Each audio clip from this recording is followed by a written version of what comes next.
Oh, snap. We're back. Week 8 NFL Power Rankings.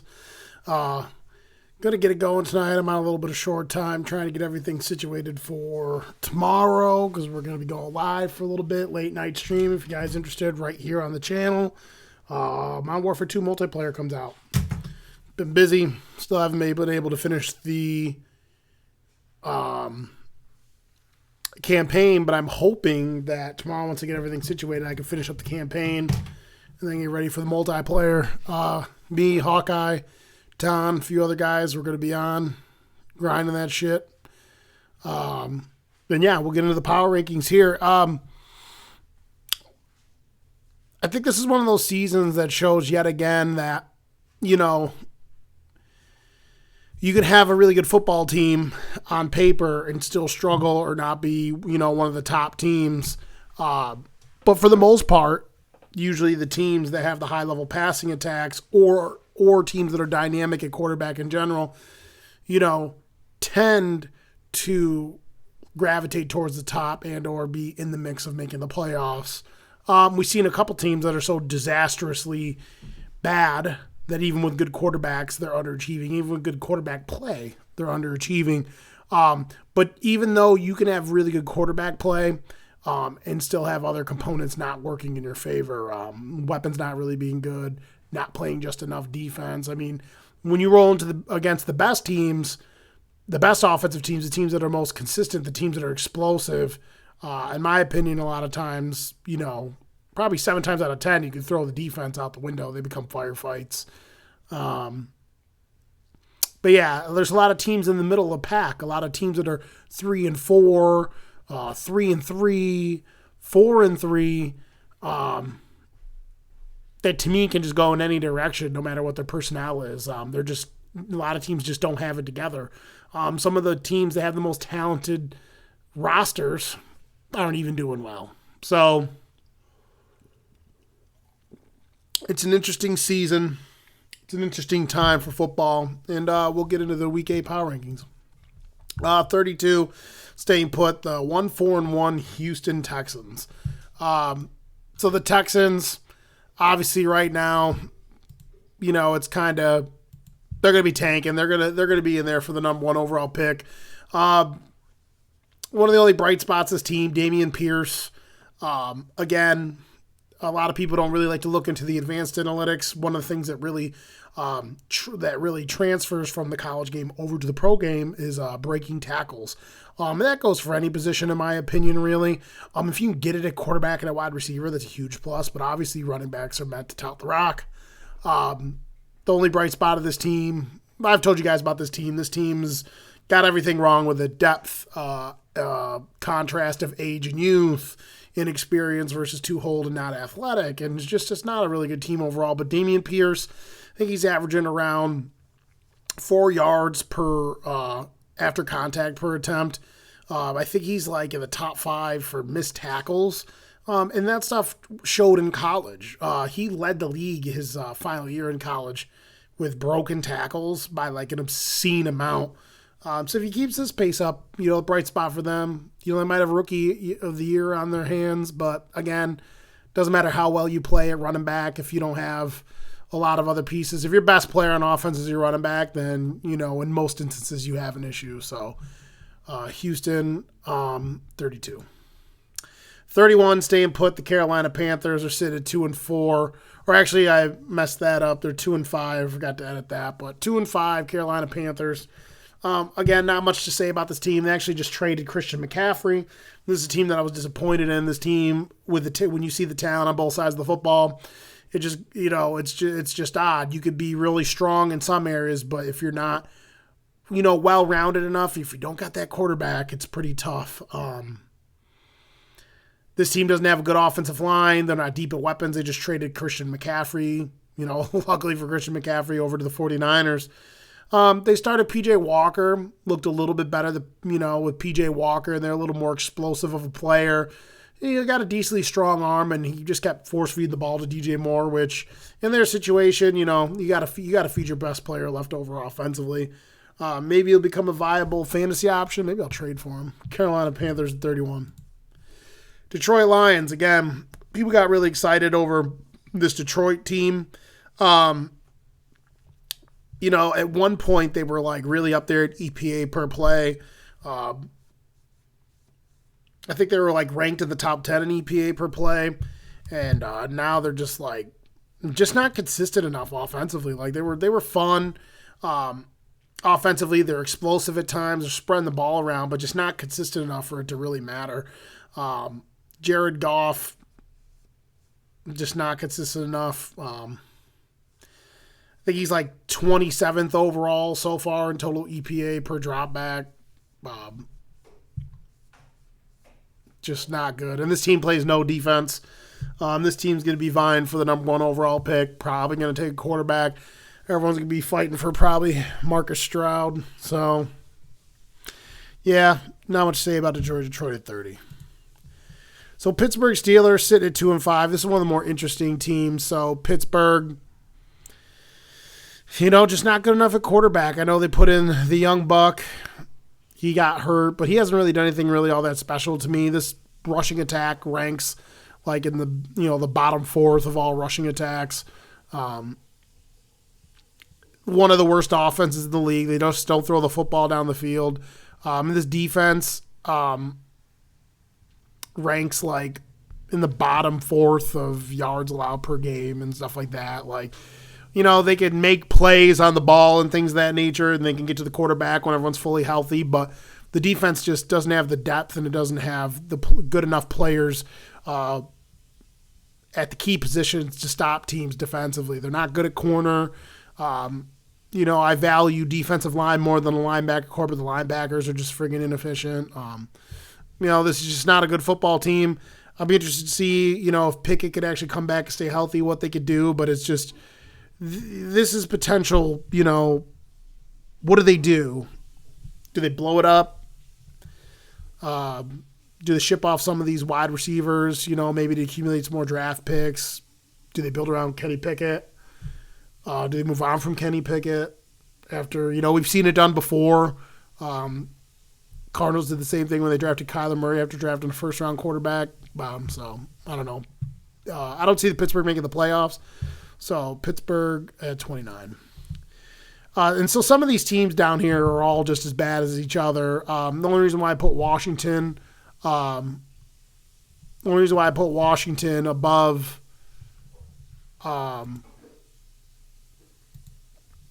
Pittsburgh is because Washington has more talent on the team, in my opinion. When you combine both sides of the ball, got a more explosive, capable quarterback.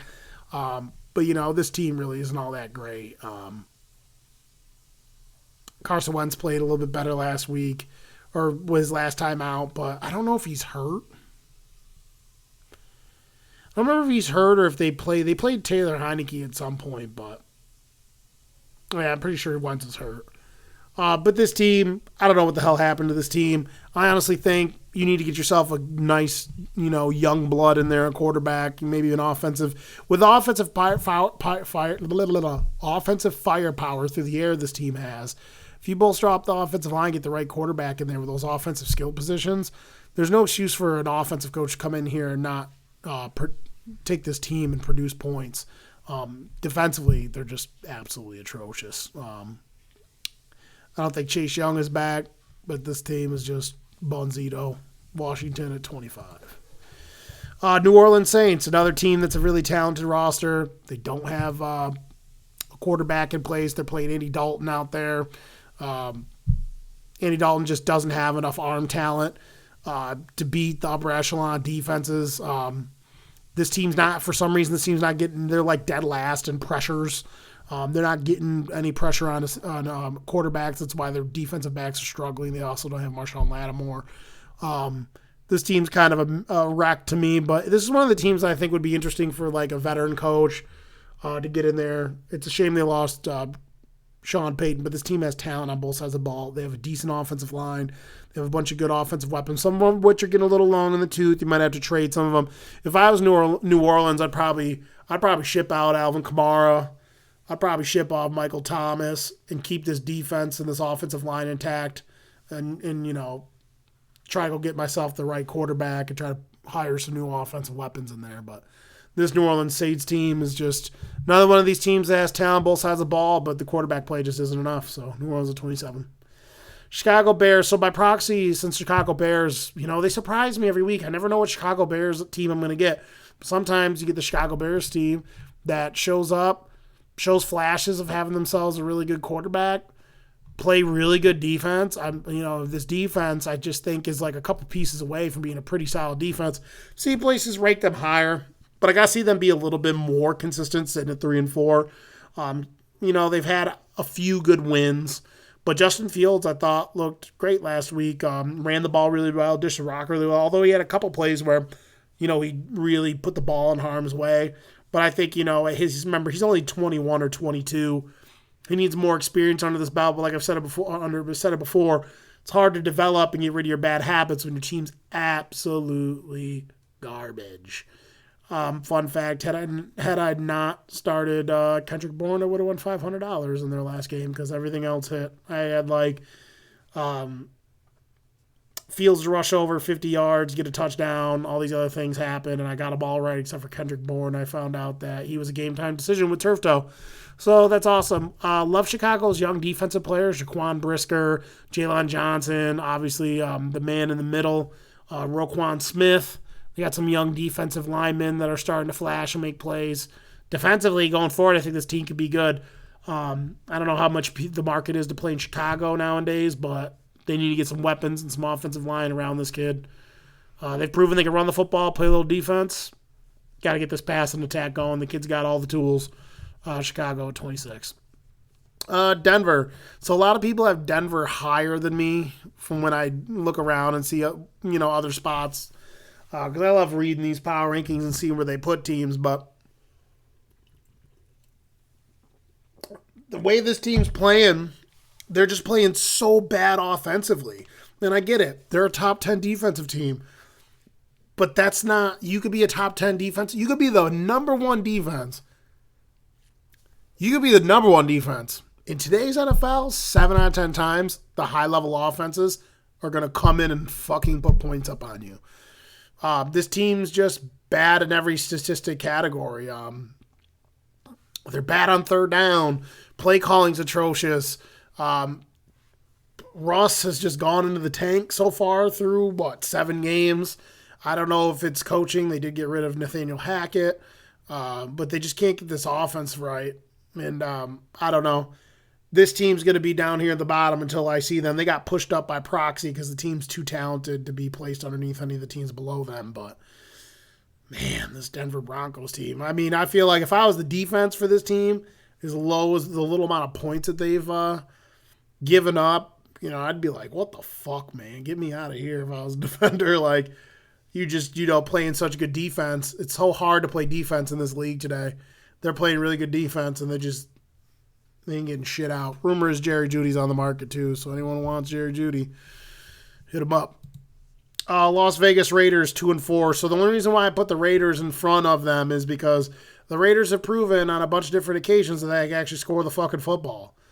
And right now, they're scoring enough points they've scored against a couple good defenses that, honestly, as much as I've talked shit about the Raiders lately,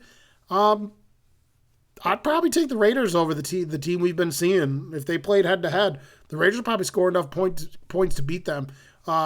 Josh Jacobs ranks first in total rushing yards of 441. Yeah, I mean, I don't know. It's just crazy to me. Yeah, I don't know. There's not much to talk about with this team.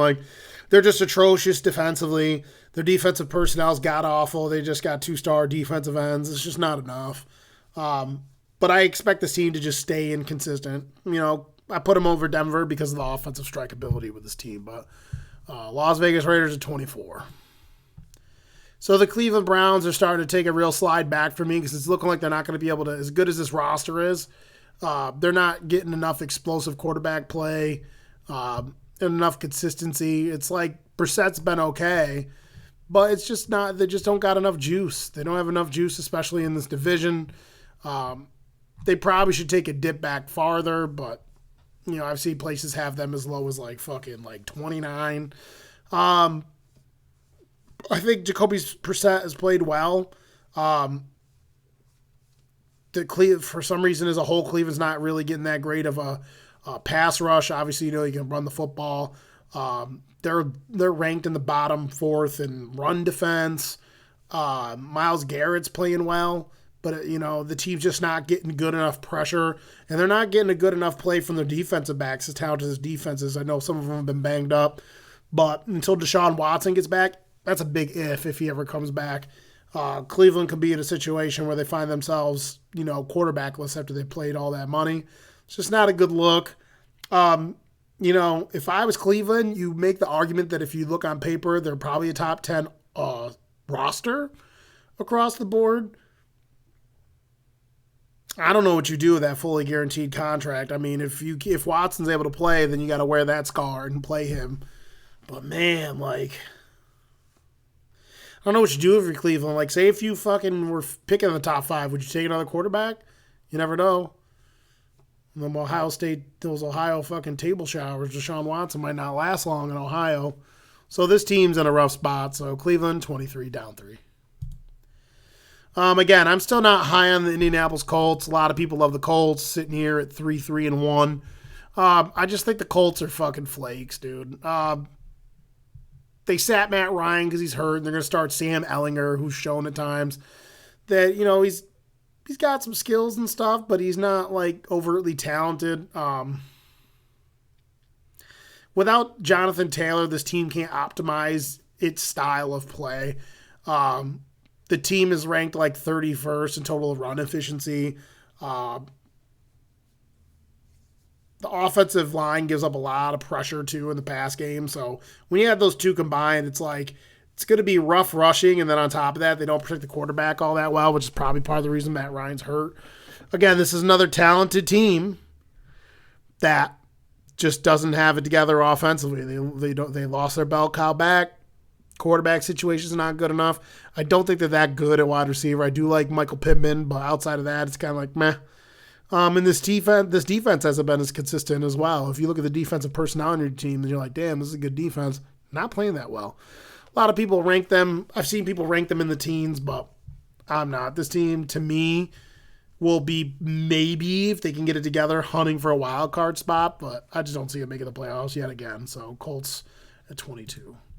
Jacksonville Jaguars, even though their record is worse, I still like Doug Peterson. I still like the players on this team, and I do think that they're still gonna. The 2-5 just looks like such a bruise. And it is 3-3 looks just so. 3-4 would look so much better than 2-5, but I don't know. It's hard with this team. This team, I haven't looked at the numbers, but this team apparently has a positive point differential, and they have a losing record, which is fucking crazy to me. A big part of this is Lawrence has been really, really good, or he's been really, really on the low side. The defense isn't helping him. The defense was really good in the beginning of the season, and now they're I think they're ranked 26th in total defense or some shit like that the past 4 weeks. I do think this team can bounce back. That's why I haven't thrown them into the basement, and I do think they can still make a run. Considering how tight the divisional race is, I still think they're in play to possibly win the division, maybe make a run at a wild card. We'll have to just see what they do. But I do think they've displayed so far that even though they've lost some close games, they were knocking on the door. They were knocking on the door over the weekend against the Giants and just couldn't get in the end zone. I think this team is more talented and playing harder than people know because it's Jacksonville. So Jacksonville 21. Number 20, the Atlanta Falcons. So the Falcons are one of the more interesting teams in this league. Really solid run game. Interesting pass game where they got these big, fast, rangy targets. But this defense is absolutely ass. They rank almost dead last. I think they're 29th or 30th in yards per play allowed. I think it's over 400 yards or some shit. And then, I think they're, dead last in yards per play allowed or some shit, too. And you've seen it when they played the Bengals, when the Bengals put up the points up them. They allowed 35 points or some shit. Where this team's fun offensively, but the team is just so bad defensively. Like, you can't give up 35 points. No one would have thought that this offense would come out and at times score as many points as they did and be effective with the player personnel that they have. But it's this defense is what's killing this team. This team would probably be a lot better if they even had middle of the pack defense, but it's almost at the bottom. So, Atlanta, what sucks about having Mariota play well is you're going to miss out on possibly getting another quarterback. I like Desmond Ridder. I don't think he's going to be a playoff team in my opinion, but we'll see. And everyone's like, the season's still young. We're not even halfway, so keep that in mind. New England Patriots, so everyone loves all this shit with Mac Jones and Bailey Zappi and all this shit. And yet again, against a team that's not talented last week, the Patriots went out there and fucking laid an egg. And I've been saying this. First off, they got a quarterback controversy, and that's not fucking good. And there's a lot of bullshit with that I'm not going to get into. But Bailey Zappi's played okay. Mac Jones plays okay. I think they're both similar players. I think Bailey Zappi probably reads defenses and makes decisions, gets the ball out a little bit quicker. But I think their skills and arm talents in the same ballpark. Again, this defense gave up 33 points to the Chicago Bears, whose offense is absolutely atrocious. It's literally run through one dude in a run game, the quarterback, and they give up 33 points to that team. I'm telling you, this defense, yeah, they got two young, exciting corners, but outside of that, they got Matthew Judon who's leading in sacks. But outside of that, as a whole, this defense to me is slow. It's old. I'm just not into this Patriots team. I mean, they are 3-4. Still got Bill Belichick. They're able to run the ball, and in certain games they've been able to put up some points and play defense, but it's a little bit too sporadic. They seem to never be able to do it all at once. And when they do, if they do it all at once, or get close to being efficient all at once with everything, it's against a team that's not that great. So, New England down 1-19. So Arizona gets a big bump for me. Arizona just looked a lot better when they got their main weapon back. I think they were actually, lacking a little continuity in terms of the whole route sheet, in terms of, continuity, in terms of guys actually running routes as a unit. They get a guy back who's one of the best in the league. Some would say one of the best to ever do it in DeAndre Hopkins. And they just fucking hit the circle button and just fucking spammed him targets.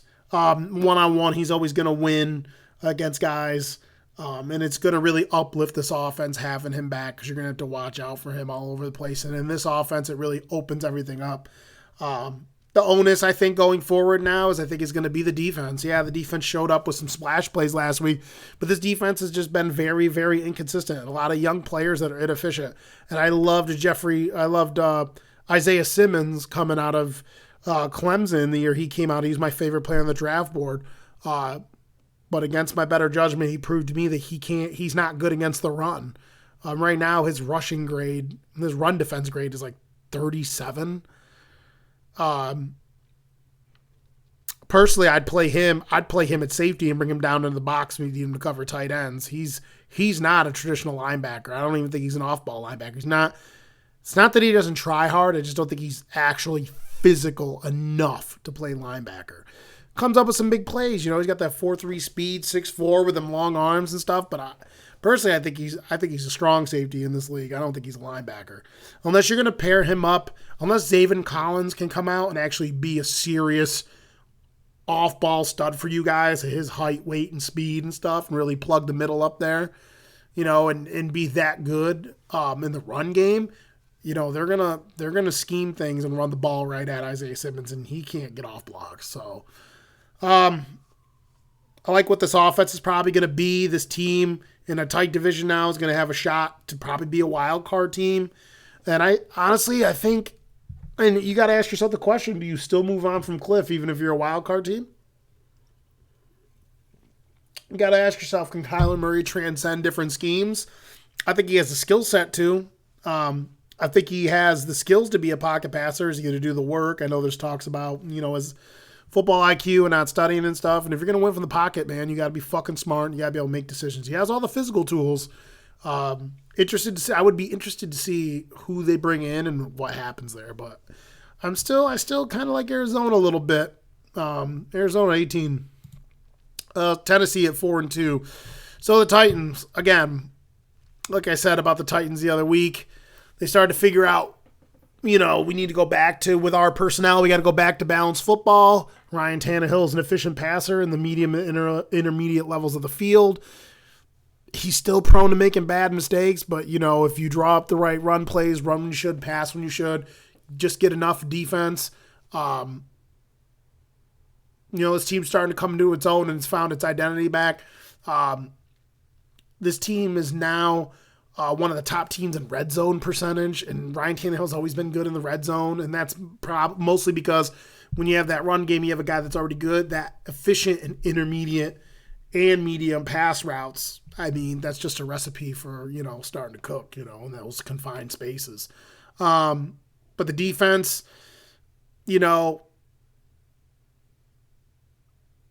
gives up a lot, not great on third down. I just think they need to tighten the bolts on the defense for them to make a serious run. They're sitting at 4-2 right now. If this team can stay consistent and play within the frames of what they have on paper and how they should approach the game with this personnel, this team could probably win I think at this point will most likely win the division, which will get them into the playoffs. But again, I haven't been a fan of their style of football. It looks fun watching Derrick Henry rush for 2,000 yards and shit. But then you get in the playoffs and you quickly realize, oh, fuck, I should have spent all that money on a running back, on a better quarterback. Tennessee at 17. Oh, look out. Number 16, the Seattle Seahawks at 4-3. So the Seahawks are interesting too. I see them listed all over the place. Geno Smith, comeback player of the year. Efficient grades in running, efficient grades in throwing. He's got good weapons to throw the ball to. I don't know what to say. It's just amazing. He not scared to take shots down the field, which you're supposed to do with these weapons. This is a team that right now, with their style of football, they could possibly beat any team they play against if they play to the best of their ability. Defense is a little bit shaky to me. But it's crazy seeing this Geno Smith renaissance. He's top. I think he's top 5 in overall quarterback grade, running the ball really well, taking care of the football. He ranks in the top 4 and pass attempts over 20 yards down the field. And that's the shit you need, especially when you got a really good offensive players through the air. I do think this defense will probably be this team's undoing, and I find it interesting this team's playing so great offensively. Offensive line's not great, playing a little bit better than what people expected. Charles Cross has been solid. But yeah, I think this is another team that, they'll probably float around 500, have a shot at making, the wild card and stuff like that, but they just don't have a juice to beat the top 12 teams consistently. So Seattle Seahawks at 43. Green Bay Packers. So as we talked about in the beginning, in today's league, dude, it's all about having the juice. A lot of people thought Green Bay, with their lack of weapons, and me included, I thought that they could ride their offensive running game to these close wins or these close games, and then Aaron Rodgers pull wins out. But their offensive weapons are just so bad. They lost so much. They got old-ass Randall Cobb out there running around. They got a bunch of young kids that can't get open and drop footballs. Even if Rodgers plays the best ability, these kids aren't separating. They're not catching the ball. They're not making plays. And honestly, like I've said it before, I wouldn't be spending my money on running backs. They got a two-headed monster. Some guys would say A.J. Dillon could be a number 1 on a lot of other teams, but it doesn't fucking matter. All they do is fucking run the football, and then they throw the ball to dudes that can't get open. And since the defense is not playing like a top 5 defense, like everyone, including me, projected the defense to be, it's just a fucking recipe for disaster. Like, if you're going to play close games, if you're going to find yourself in close games, you want to win close games, you got to play enough defense to have these close games. Slow teams, try to at least slow teams down, but this offense just doesn't have the juice. They remind me of another team that's ranked higher than them, but the other team's just being a lot more efficient at what they're doing. Coaching's key. I don't know what to think about Matt LaFleur right now, too. Because when you look at this roster and you look at the players that's on it, there's a few other teams that have this approach of grinding out football games, clock management stuff, and they're managing in the regular season to make a go of it. And you can win football games like that. How come this team can't? With arguably the best quarterback and a better roster as a whole. It's just something to think about. Not enough juice, even for Aaron Rodgers and the Packers. Green Bay 15. Los Angeles Rams 3-3, so I've seen places rank them lower.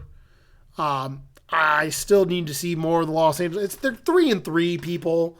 2 more weeks they could be fucking 5-3, and then everyone's like, "Oh, the Los Angeles Rams are back." Just too talented of a team. They're just one of the most inefficient offenses right now in the whole entire NFL. Offensive line is just bad. Injuries to their tackles. They're coming off a bye. They're going to have an extra week to stay healthy, and they're going to get some players back. They play the Seahawks coming up, which is a game that they could lose. But I think with the rest, Sean McVay, as good as that coaching staff is, I actually like them to come out and beat the Seahawks.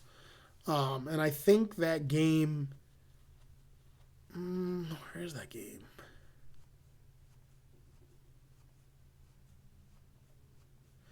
I want to say they play the Seahawks. Don't quote me on that. I thought they played the Seahawks this weekend, but Rams, talent all over the field, not getting as much other offensive skilled player positions. Matthew Stafford been taking a lot of hits, getting a lot of pressure on him. Hasn't been that efficient with the football. Defense, lost Von Miller and a couple other key pieces. It's making it so this team's struggling on both sides of the ball a little bit to stay afloat. There's no continuity. But I'm interested to see what they do coming off a bye. So I got Los Angeles at 14, 3-3. Tampa Bay Buccaneers. So this is one of the most disappointing teams in the league so far, sitting at 3-4. They have a lot of injuries. Yeah, they have a lot of injuries, but I just didn't expect this team to fall off a cliff the way it did, even with the injuries. This offense has just fucking fell off a cliff. Last year, they were literally one of the best offenses I've ever seen. They had a ridiculous EPA per drive, and now they're ranked 23rd in a lot of the similar offensive statistics. It's just absolutely brutal. And then the defense, they have some injuries on both sides of the ball. Most of this onus is on the offense. They've been in a lot of close games. And then at times they've had like some crazy shootouts too. They had a fucking shootout with the Chiefs. So it's like, their players are injured all the time. Tom Brady's dealing with a lot of personal shit supposedly. And, should he have came back? Should he not? Personal stuff at home. I think there's no focus right now in this Tampa Bay Buccaneers locker room. This shit's all over the place. It's crazy because it's a talented football team. Front seven, talented, athletic. Defensive backs, talented, athletic. One of the best offensive lines in the league, even with an injury. One of the best wide receiver cores, even though they've had a lot of injuries. Luckily for them, their division is absolutely garbage. There's still more enough time for them to get it turned around, but I would hate to see this team not make the playoffs. If you're Tom, you're like, man, I got to make the playoffs and then, at least fight. Have at least a shot, at least say I had a shot. You can't go out with a losing season or not be in the playoffs your final season. That'll make that motherfucker come back. They'll blast all kinds of stem cells in his nutbag to come back if that's the case. But Tampa dropping out of the top 10 down to 13.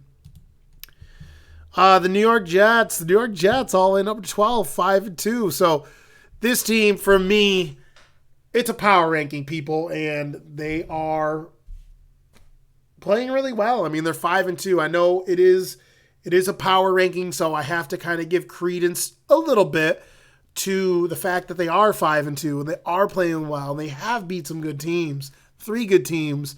I do think, though, that in this division, I do think now with Tua back that the Jets could find themselves still finishing third. Miami's still really, really good. Tua is really good, really efficient as long as he doesn't bonk his fucking head. But what's there not to love about this Jets team?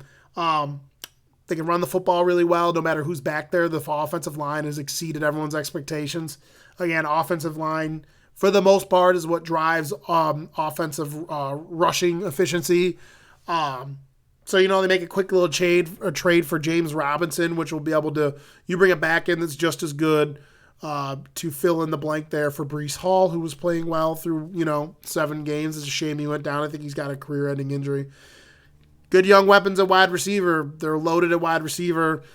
Defense, front 7, playing better than I thought they would. Linebackers a little efficient for my taste, but one of the best duos at corner and Reed and Ahmad Gardner.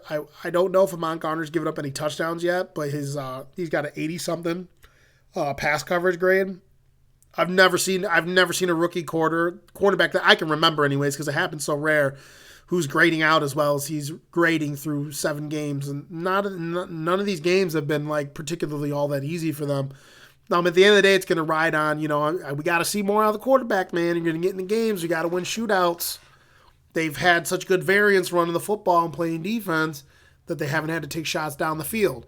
Now, I know a lot of people that are like, that's all you need. That's all you need. That is all you need until you run into a team where you can't implement that game plan. 90% of the time you run into a team where you have to run or you have to make really high-level throws at specific times. You have to be able to get leads on teams. You have to be able to fight back from a lead. I think the last couple games, he's thrown his pass attempts for somewhere in the teens both times. They scraped some victories. I like the prospect, love the arm talent, but he's got to show me more before I could catapult this team, no matter what their record is, past a lot of different teams. But man, I never thought I'd be ranking this team 12th. So New York Jets, sitting at 12. Down 6, sadly, and I got to do it because of the movement with the other teams. Down to 11, knocked out of the top 10 is Los Angeles Chargers. I think that record's wrong by them. Let me find their record. Yeah, they're 4-3. I really still love this team, but they're just so injured that it's making it so they can't fight their ways out of certain situations. Ideally, if I was this team, I'd like to get up early on teams and then try to, maneuver and play the clock game later. Because right now the defense isn't playing up to snuff. I think a lot of times this team makes decisions going for it on 4th down when they should and stuff and getting themselves behind against teams. Herbert's playing injured. I love this football team, but this football team's got to get healthy. I could easily see them make it a turn either way. This team could be a team that could be a wild card team. It's up in the air. The Chiefs, it looks like the Chiefs are going to do their thing and win the division. I think that the Chargers are in the driver's seat, and have the ability once they get their players back to make a run for a wild card spot. We'll see. It's going to be interesting down the stretch. There's a lot of teams that are sitting around 500 right now. I'm just interested to see if this trend, subsides or if more teams are going to break away from the pack. Herbert ranks 10th in EPA per play. He takes shots down the field, but right now he's missing Keenan Allen. And when you're missing a guy that's that talented and can run the whole route tree like that, it makes it so they can focus in on another guy whose skill set, as good as Williams is his skill set's not run the whole route tree, get open. It's 50-50 balls, get downfield. And Herbert, his stats have taken a dip, especially his depth per target's gone down a whole point. So, and I think that has to do with the fact that, teams are going to key in on the few players he has left to hurl the ball to. So, hoping they get Keenan Allen back. He looked like he was fine on the sideline. I don't know what his injury designation is, but it's not like he's not at the game. So, I'd have to look into that. But yeah, Los Angeles Chargers 4-2. They're going to be here at 11. Number 10, the Miami Dolphins at 4-3. So a lot of people won't like this, but I got Miami up 3 because, again, I think the only reason why Miami's faltered to the degree that they faltered is because they didn't have Tua. Again, this team, as explosive as it is on both sides of the ball, Offensively, they are the way they are because Tua is extremely accurate. When you have a wizard as an offensive coordinator, you know how to scheme players to get open. Tua's proven that he's been accurate at all levels of the field. Tua's back.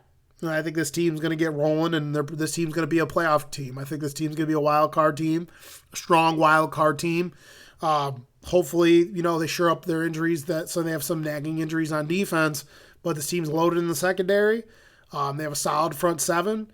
Offensive line is improved. They get efficient runs out of their plethora of running backs. Raheem Mostert's playing good football for them. Can't believe I said that.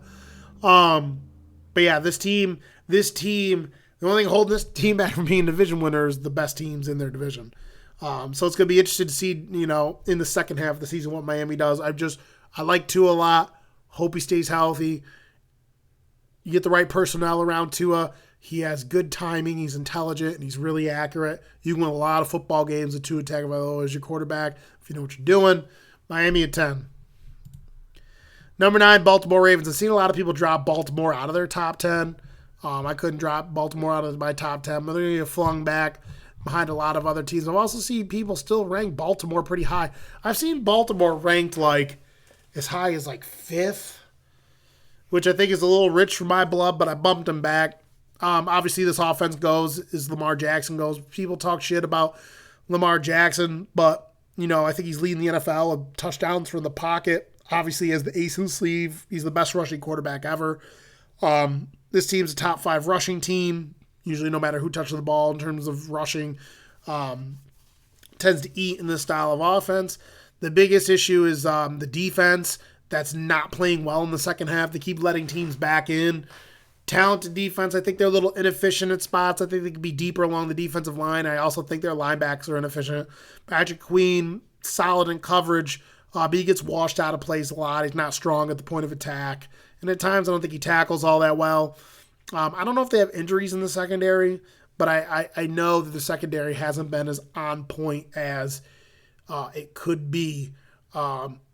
This team's usually either beating teams pretty hefty or, they're losing in the second half. So this is a team there, if they can get their second half woes fixed up, this team could easily, win the division. And this team will definitely be a wild card team to me. Usually 2 teams out of this division always ends up being a wild card. But yeah, I do like Baltimore. If they stay healthy, this team's definitely going to be a wild card team. Had Baltimore not had some of the lapses in offense, I would say that Lamar Jackson was on pace to be an MVP. At least I thought he was the first couple weeks. I would say not so much, especially now, because it looks like it looks like they'll probably be a 10-win team. I think they're probably going to be a 10-win team, but we'll see. The Baltimore Ravens are still one of the best football teams in the league to me, so they're sitting here at 9. Oh, up 3 to number 8, crack into the top 10, the 6-1 New York Giants. As I spoke about Aaron Rodgers earlier, I feel as though Rodgers and the Packers kind of are trying to play their football similarly to the way the Giants are playing the football, except for Brian Daboll's proved that he can play the whole play it close, play good enough defense, run the football, control time of possession, and make really good decisions and really good play calls at key times better than Matt LaFleur is. Football's fickle.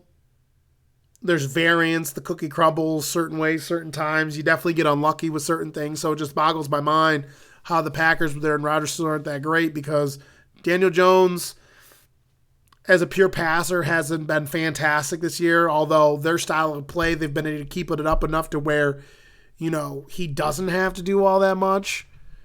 And yes, you can win football games throughout the regular season like that, but again, like I said, I'm sick of fucking saying it over and over again. That's not a winning formula against most of the teams, the upper echelon teams. You're just not going to play good enough defense against the Chiefs, the Eagles, the Bills, some of these teams up in the upper top. Good luck trying to play defense against the Bengals, try to play defense against the 49ers when they're clicking. Miami, the way they stretch the field to blend their routes in there, it's just like, fuck. So I would say that, again, a lot of the wins for this team haven't aged all that great, but, Jones hasn't. One thing that's really helped them is Daniel Jones, to Jones' benefit, he hadn't made a lot of mistakes. And he's been great in the fourth quarter, riding behind Barkley, who could possibly be comeback player of the year as well. He's one of the top rushers in all football. This team's going to run the ball at you over and over. I don't know who the backups are. I feel like if Barkley went down, this offense would sink. And they're going to line up and run Barkley at you. They're going to get him out in space, get him out on the edges, and let him do his thing. A lot of really good key play calling where they're in positions where they could have lost or the games are really close. Dayball just dials the right play up, and then Barkley's, hey, go on, Barkley's off to the races and shit. I would like to see this team real quick before the trade deadline maybe pick up and make a trade for like a higher level wide receiver, maybe sign Odell. I don't think Odell's going to go back there, but if you can make a trade, like if someone just traded for McCaffrey, you could probably go out and make a trade. Like, shit, knock on the door for DJ Moore. DJ Moore is a really underrated player. He's just on a bad team. I like to see Giants maybe make a push to try to trade for like a wide receiver here to give Daniel Jones some more juice. You're going to need someone who can consistently get open, in these playoff scenarios if they get to the playoffs. And I think they're going to be a wild card team. Defense is playing very, very well. I love the front seven players, still a little efficient at linebacker, but they come up and they fucking make plays. This team gets turnovers. I love their young defensive back core. They're really stepping up. They got depth there too. A lot of guys coming out of the woodwork, guys that didn't really grade out all that well last year, but their grades have really been bumped up from this year to last year. It just shows you how good how important coaching is. So, again, I think this is a team that does have its issues and does have its holes, and I don't think it has the capability to play with the truly explosive teams on both sides of the ball.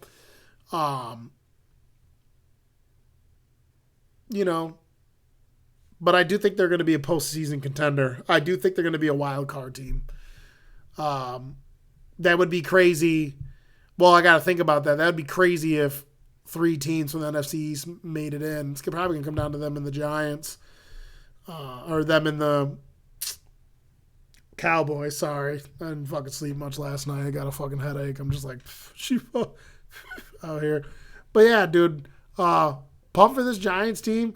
It's hilarious to see them win in the way that they have been winning. I just think that when it comes time for them, to face specific matchups, they're going to struggle. But we'll see. Maybe Brian Daboll can pull the little horseshoe out someone's ass, beat him over the head with it. Giants at 8. Dallas Cowboys, I have them ranked at number 7 by proxy because a lot of these other teams dropped out. Giants and Dallas have to get pushed up. They already beat Giants head-to-head. I think stylistically they match up well against the Giants, and I think they would beat the Giants again, especially with Dak back. This team's got one of the best defenses in the league. They have one of the best pass rushes in the league. All the players along the defensive side of the ball have become more efficient. Dak came back, played decent. He was efficient, accurate. I wouldn't say it was like, super, super crazy easing them back in against a bad team. He proved that he's still accurate even though missing games. He threw 76% last week on 25 throws. You know what you're going to get from Dak. You're going to get one of the most efficient players to play the position, one of the most accurate players to play the position. I would definitely like to see them open it up a little more. I know he got hurt with his hand, but I'd like to see them do some plays where they extend Dak out and have him run a little bit more. I remember back when he first burst on the scene, he was running the football too. When your quarterback can run the football and there's a threat there with that extra man that's capable of running where you can put extra weapon on the field as opposed to a blocker, it just opens up a lot of different things to your offense. Defensive backs playing a lot more efficiently. A lot of people think, just because in some primetime games, a guy gets a touchdown on a guy here that they're just fucking ass, but for the most part, these defensive backs have upped their efficiency, and that was the knock on Trevon Diggs, but his efficiency has gone up like 17% or some shit like that. It's mostly this defense right now through 7 games has been playing for the most part lights out. Interested to see them versus the Giants again. Interested to see them versus the Eagles again. That Eagles game was a lot more close than people think. Yeah, so Dallas and offensive line. Another thing I'm interested to see is if this offensive line keeps playing well. Lost some pieces on the offensive line. Offensive line's still playing great. I do think Zeke's a little bit long in the tooth. But they paid him a lot of money, so they got to keep him around. They got to run him unless they feel like they could be put in a position to trade him. I'd like to see them use Pollard a little bit more. Get him in space. He's just so dynamic. So, yeah. They just had an easy game. They got an easy game this weekend. So, another back-to-back game, get Dak, eased in. And then they got a tough schedule coming up. So, if they can come into this tough part of the schedule being, 6-2, that'll be huge for them. Big game for them this weekend. They gotta finish this one off. So Dallas at 7. Number 6, sliding back to the San Francisco 49ers. I slid them back to because a few more teams right now I think are better than them, and because they're still acquiring their players back and they're getting healthy. Again, this team's been missing a lot of their key players defensively and offensively. They just brought Christian McCaffrey into the mix. It's perfect for this system that they run. I've talked about it ad nauseum, how detailed and how layered this offensive system is. They don't even have their left tackle, who from a grading standpoint is the best player in the whole entire league. They're missing a lot of their key defensive players, but they're on pace to get all those guys fully healthy. So, yeah, this is one of the best teams in the league, even though they've sat at 3-4. They've had a couple games where Garoppolo hasn't played that great early on, and then they had a couple tough games where they dropped the ball against some decent teams, and they just got done playing the Chiefs. You're going to probably lose the Chiefs if you're not playing to the best of your ability. And it was good. It was a solid game, but the Chiefs are the Chiefs. So I still think this team is really talented, and I do think this team, for me as a whole, is a top 10 team. I've seen people, throw them all the way out of the top 10. They have them all the way down, like deep into the teens, but Jimmy Garoppolo, all they ask him to do, this is one of those offenses where you really ask a guy to just be and he just can't even be all right. He turned the ball over, took a safety, threw a bad interception in this game. He's just,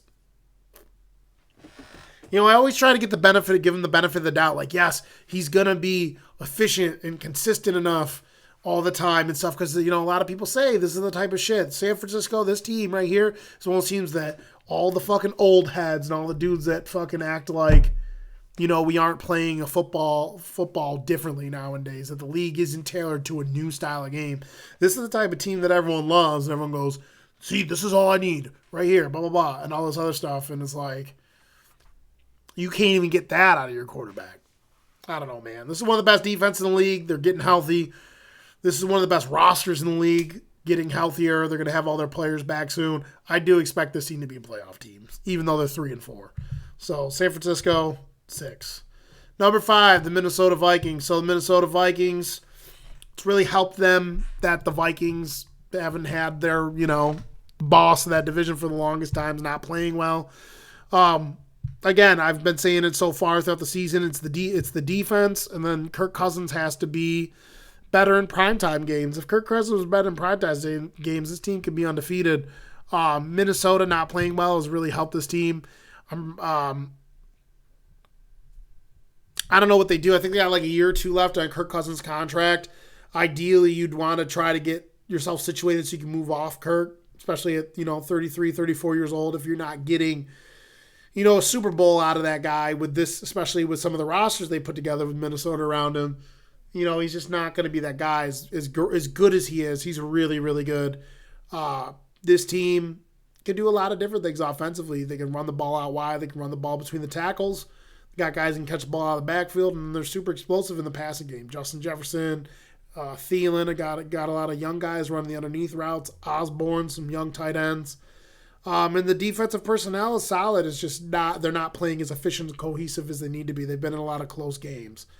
So Minnesota has proven they're a top 10 team so far, but I think that they could easily slide depending on who the matchups are and how well they play defense against these teams. They're always probably going to score points unless Kirk has a meltdown. So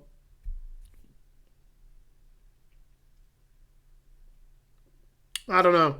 This team is one of the enigmas to me because they show times the potentials at times for them to be so good, and then they'll come out in other games where they come out and they just play flat. I think another thing is they need to get more pressure on the defense. You would think signing Sadarius Smith, they'd get more pressure. I think they need to up the pressure, need to up the attack on opposing quarterbacks, help these defensive backs out.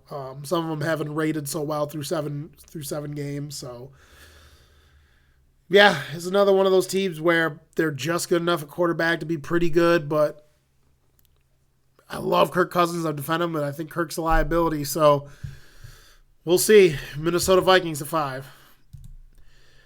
Number 4, the Bengals, sitting at 4-3. So,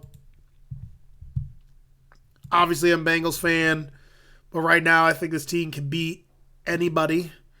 They've been proven that the offense is back and it's clicking on all cylinders. Yet again, proving that once everyone's healthy, we missed T. Higgins for a little while. He was in and out of the lineup this whole season so far. Now that he's fully back, it takes a lot of pressure off Jamar Chase and Tyler Boyd and allow them to do their thing. It just, when you have 3 wide receivers that are this good and a quarterback that's this good and that efficient, Joe Burrow's back to throwing 70-something% or whatever. So good at reading the field, anticipatory throws. He can make every single throw. It's just hard to cover all these guys when they're fully healthy and when Burrow was upright. Still took too many sacks. He took 3 sacks. Got hit a decent clip last week, and I didn't like it. But, yeah, this team's back. I mean, strikeability on all levels. We can run the ball we need to, albeit we haven't ran the ball that well this year, mostly because of some of the injuries in the offensive line. Taking time to gel. We got off to a bad start with Mixon. This coming up week is a game where Mixon's going to be able to really thrive. We can afford to give more carries to Mixon against a team that's one of the worst run defense teams this coming weekend. But, this team's starting to look like it's in the shape it was last year. And now with a better offensive line, I just hope this offensive line can fully gel going forward. And they're already better than the offensive line last year, contrary to popular belief. That offensive line back last year, it's like, unless you're a Bengals fan, you can't even name any of the guys on it besides Jonah Williams. And then defensively, again, like I said last week, this team's underrated defensively. Got a lot of really good players. You can make an argument there's no truly elite players on it, but this team's done something that's only happened supposedly 3 times in the NFL ever, is they have not given up any points in the second half yet.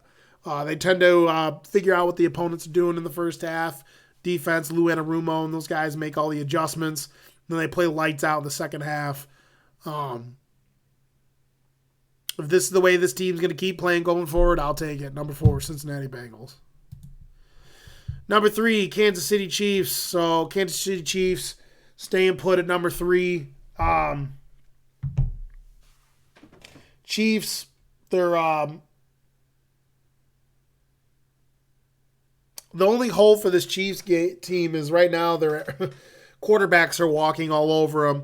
Their front 7 solid. They've done such a good job stopping the run, but they're just not deep enough and experienced enough on the back end. And after losing Honey Badger and some of the other players they've lost, this team has given up, I think it's over 100 quarterback rating on average throughout all their games.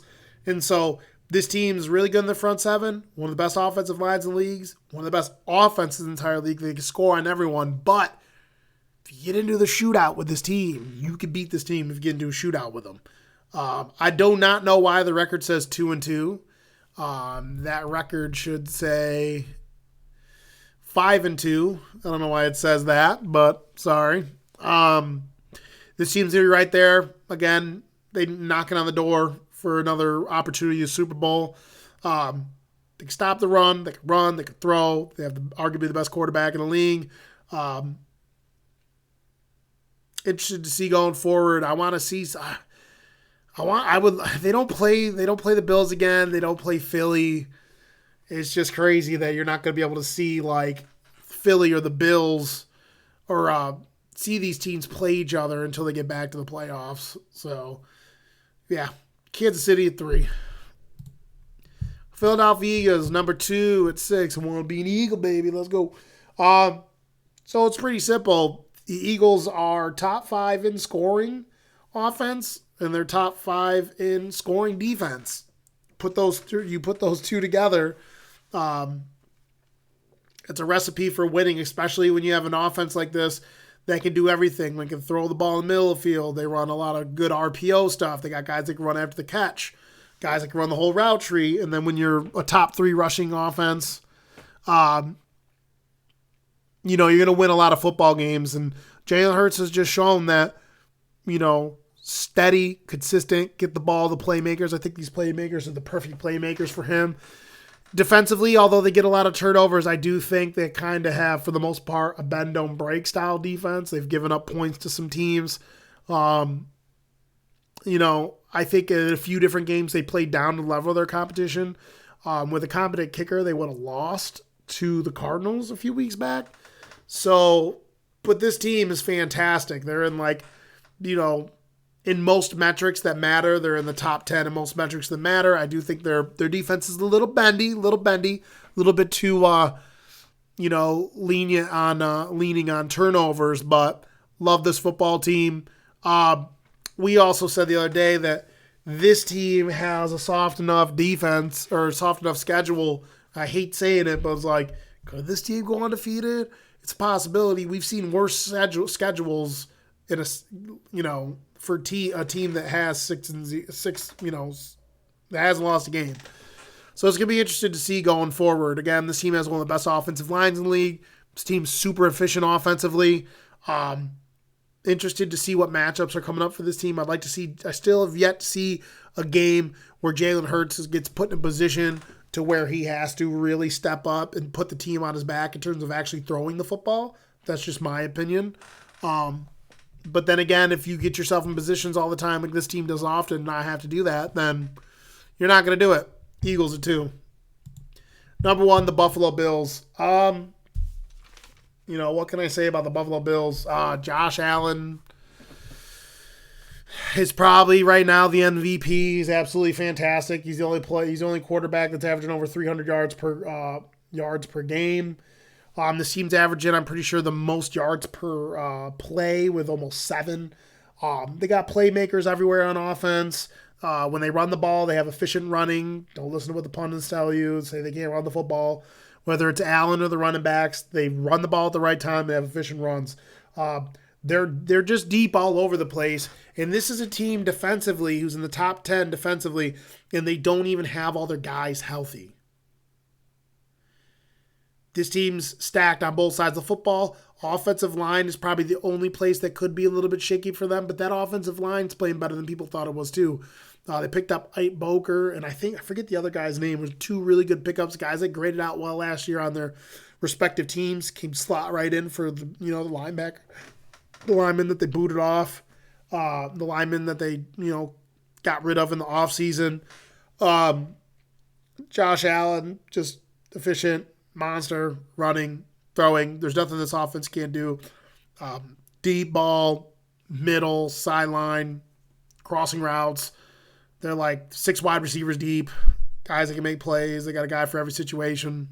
Buffalo Bills, 5-1. This is my power ranking. This is my week 8 power ranking. I had a lot going on this week between work and other stuff. Busy. I had people over last weekend. So this week I was kind of flying by the seat of my pants. Normally don't do as much research as in depth. But I also think, going forward, I'm going to do more of my research on, the teams that are in the upper half, because we're starting to really see that there's a handful of teams that look like they're going to be stuck at the bottom.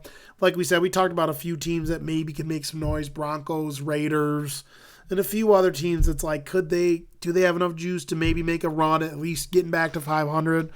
But this is hands down one of the most odd football seasons ever. No one would have thought that some of the teams that were on paper were as good coming into the season would be bad.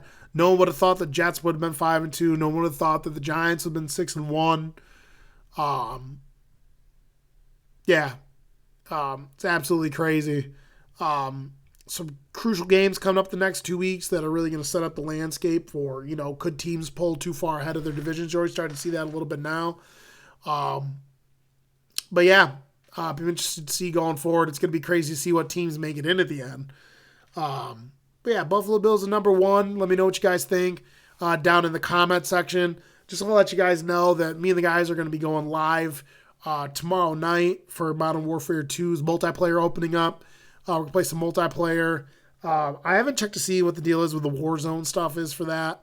But I gave my brother tomorrow night and figure all that shit out. But we'll be live tomorrow, late tomorrow night, or maybe around midnight, I think, for the opening up this Call of Duty. So we get our grind on. I actually put the car in the shop tomorrow. So I just figured since I had to put the car in the shop and that was coming out, I took the day off the next day. So we'll be grinding the next couple days on Call of Duty. Got a long weekend. Please, like, subscribe, comment in the comment section, and please check out the live stream. We now move from Twitch over to YouTube, so you'll get a notification right on your YouTube app that we're going live tomorrow with the Call of Duty. Me, Anton, Chad, hopefully my little brother, Hawkeye, will all be in there. We'll be chopping it up, but some pretty good content. Later, peeps.